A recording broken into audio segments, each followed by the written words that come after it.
Sherlock Holmes is the most adapted literary character in history with millions of fans worldwide, and he is the literary embodiment of his author, Sir Arthur Conan Doyle.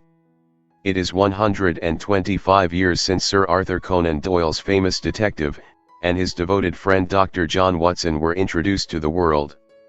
Scottish writer, Sir Arthur Conan Doyle wrote his first Sherlock Holmes story, A Study in Scarlet, and published in 1887. Sherlock Holmes is a fictitious character with the knack for solving crimes through observation and reason, and he was modeled after Dr. Joseph Bell, one of Conan Doyle's medical school professors. Conan Doyle, born in Scotland in 1859, studied medicine at the University of Edinburgh, Scotland, and went on to work as a physician in England, while writing fiction in his spare time. Conan Doyle eventually published a total of 4 novels, and 56 short stories that feature Sherlock Holmes, and he became famous for creating the world's most famous detective. The success of the initial Holmes stories enabled Conan Doyle to give up his medical practice in 1891, and devote himself to writing.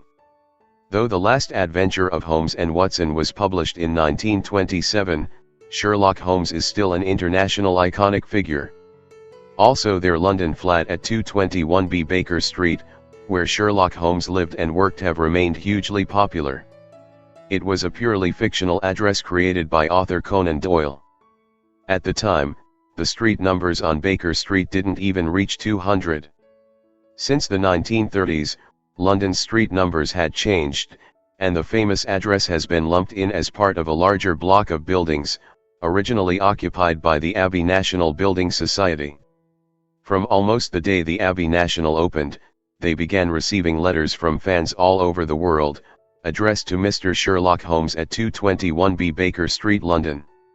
Rather than simply throw away mail addressed to a fictional character, they appointed an employee to answer Holmes's mail, until Abbey National moved its headquarters in the 2000s. Today the site houses the Sherlock Holmes Museum. There are countless television series, plays and films inspired by the adventures of Holmes and Watson. The pair solved various mysteries, and their adventures took them past many of London's top attractions. Conan Doyle's famous detective has been played by 75 actors, in more than 200 films. Over a century later, Sherlock Holmes is still the most famous detective in the world, and he is the detective never lived, nor died.